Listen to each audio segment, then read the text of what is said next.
Para entender melhor como o banco cria dinheiro do nada, vamos fazer um exercício. Você vai ao banco e deposita R$100.000. Normalmente, os bancos precisam guardar em caixa um valor mínimo de cada depósito, o que chamamos de sistema de reserva fracionária. E vamos dizer que nesse caso seja 10%. O banco então guarda 10% desse valor, R$10.000. Nisso alguém entra no banco e pede 90.000 emprestado. O banco empresta R$90.000, mas na verdade ele não empresta os seus R$90.000. Ele simplesmente cria R$90.000 na conta do cliente. Se você que depositou os R$100.000 for lá retirar o seu dinheiro, ele vai estar lá. Ou seja, agora temos R$190.000 na economia. Agora vamos dizer que esse cliente que pegou os R$90.000 emprestado saia do banco e compre um carro. O vendedor do automóvel leva o dinheiro e deposita em outro banco, e o processo se repete. Isso quer dizer que esse banco precisa manter em caixa R$9.000, 10% do valor, e pode emprestar R$81.000. Quando esses R$81.000 forem depositados em outro banco, o banco pode guardar R$8.100 e emprestar R$72.900. E isso pode acontecer infinitamente. Basicamente, para cada depósito de 100.000, existe a possibilidade de expansão monetária para 1 milhão de dinheiro virtualmente criado. Isso que eu nem estou considerando os juros desses empréstimos.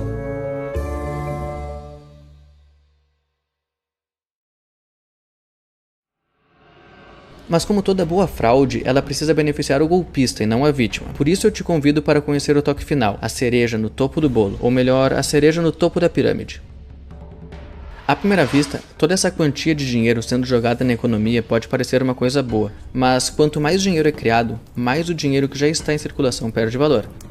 O preço das coisas é como se fosse uma esponja, absorvendo toda a oferta monetária jogada no mercado. Isso também é conhecido como inflação.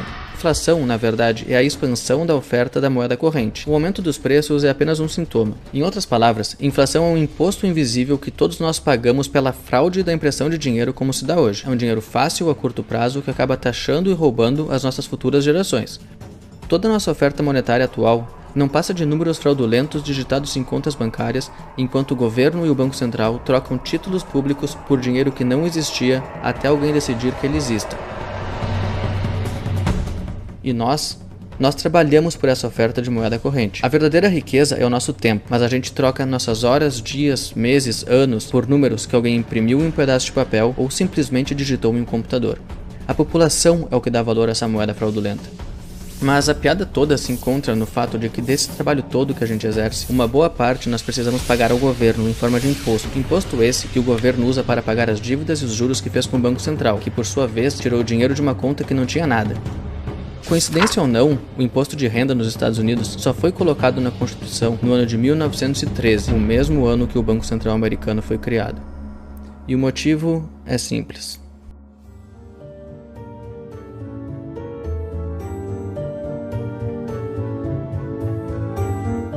Analisando toda essa dinâmica financeira de dívida, empréstimo e criação de dinheiro, a gente consegue chegar a uma conclusão. O sistema é intrinsecamente dependente de dívidas para continuar funcionando. Quando você pega um empréstimo, o banco registra esse valor como um ativo na forma negativa. Por exemplo, você pega R$1.000, mas na verdade, para o banco, você está com menos 1.000. Ou, em outras palavras, você tem uma dívida de R$1.000 para com o banco, enquanto tem um crédito de R$1.000 na sua conta. Então, para o sistema, dívida é dinheiro, dinheiro é dívida. E não ache que isso é uma conclusão que apenas eu tive com essa história toda. Veja o que o próprio presidente do Fed disse na época.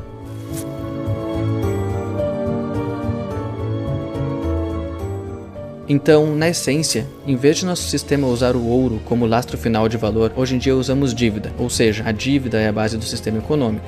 Esse sistema é também chamado de sistema monetário com lastro em dívida. O sistema necessita que a dívida sempre cresça. As pessoas e os governos precisam ficar cada vez mais endividadas para que haja cada vez mais dinheiro sendo jogado no sistema. Se os empréstimos magicamente parassem de acontecer de um dia para o outro, a dívida pararia de crescer, a quantidade de dinheiro em circulação diminuiria e o sistema rapidamente entraria em colapso.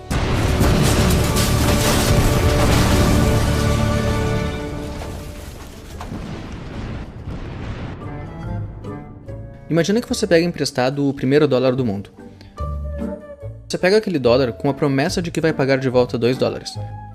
Mas como você vai pagar o outro dólar se só tem $1 em circulação? Bom, você pega outro dólar emprestado, com a mesma promessa. E agora você tem $2 e uma dívida de $4. E assim sucessivamente. A dívida total sempre vai ser muito maior do que a quantidade de moeda circulante. Então, se por algum motivo todo mundo pagar suas dívidas, o sistema perece instantaneamente em uma implosão deflacionária. O dinheiro simplesmente para de existir.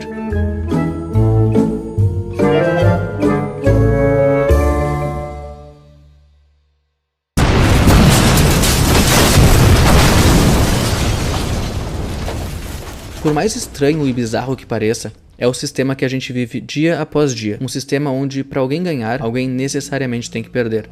Para alguém ter dinheiro, alguém necessariamente tem que ter dívida.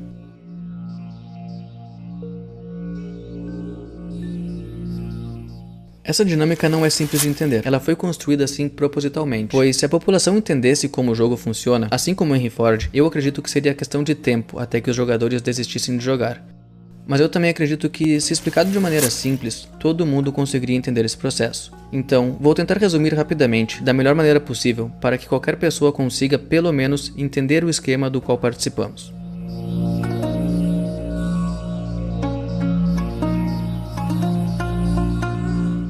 Em 6 passos, o modo que o sistema funciona é: primeiro passo, criação de dívida. O governo cria os tão amados títulos públicos. Esses títulos aumentam a dívida pública e condenam o cidadão a pagá-la. Segundo passo, criação de dinheiro. O Tesouro Nacional vende os títulos para os bancos. Os bancos, por sua vez, vendem a nossa dívida nacional com lucro para o Banco Central. O Banco Central, então, escreve um cheque no valor dos títulos e compra os títulos dos bancos. Lembrando que o Banco Central não tinha dinheiro algum a escrever esse cheque. E assim, dinheiro novo é criado do nada. Com esse dinheiro, os bancos podem comprar títulos públicos do Tesouro Nacional e todo o processo se repete. Então, o Tesouro Nacional, após receber o pagamento do banco, deposita esse dinheiro nas contas do governo. E assim, chegamos no terceiro passo: injeção do dinheiro na economia. O governo gasta esse dinheiro para pagar auxílios, construir pontes e estradas e financiar guerras. Essas pessoas que recebem os auxílios, os funcionários que trabalham nas construções, os militares e outros atrelados do governo depositam seus pagamentos nos bancos. E chegamos no quarto passo, onde acontece a multiplicação da moeda. Os bancos roubam uma parte do depósito de cada cidadão para emprestar adiante, e assim multiplicam o dinheiro, criando dívida lastreada em uma fração ínfima de cada moeda depositada. E esse processo acontece infinitamente, multiplicando a moeda circulante no sistema exponencialmente. Essa moeda, que no final das contas vai chegar aos empresários e empregadores em geral, o que nos leva ao quinto passo, os impostos. Nós trabalhamos para conseguir uma parte desse dinheiro que está sendo multiplicado infinitamente e dedicamos uma parcela do que ganhamos para pagar impostos. Impostos esses que são usados pelo Tesouro Nacional e pelo governo para pagar as dívidas contraídas lá no início do processo. Sexto passo: manter um looping infinito. Com esse sistema implementado, não existe a possibilidade dele parar de crescer, pois precisamos cada vez mais de dívida para pagar as dívidas anteriores. E se algum governante tentar frear esse sistema, ele vai implodir. E nenhum governante quer que isso aconteça no seu mandato.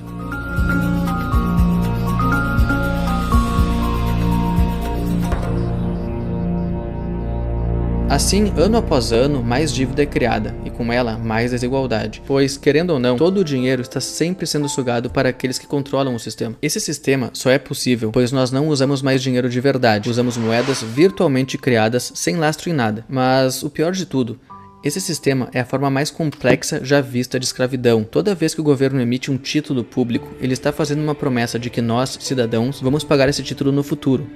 Mas ninguém nunca te perguntou se você quer trabalhar para pagar a prosperidade que aconteceu nos últimos 110 anos. E ninguém está perguntando para nossos filhos se eles querem trabalhar mais e mais no futuro para pagar pela prosperidade que a gente tem hoje. Nenhuma geração tem o direito de contrair dívidas maiores do que é capaz de pagar durante a sua própria existência. Quando roubamos prosperidade do futuro para que possamos usufruir hoje, nós escravizamos a nós mesmos e as futuras gerações. Mas existe um pingo de esperança para a humanidade. Esse sistema, para funcionar, requer que a população seja ignorante quanto ao seu funcionamento. Então, agora, com a visão completa de como o sistema opera, você se torna responsável. Você se torna a esperança dos seus próprios filhos e netos. Você se torna a esperança das próximas gerações. Então envie esse vídeo para o máximo de pessoas possível, pois com o público mais engajado e consciente, podemos construir um sistema mais justo, onde nossas futuras gerações não precisem mais sofrer as consequências de nossa ignorância.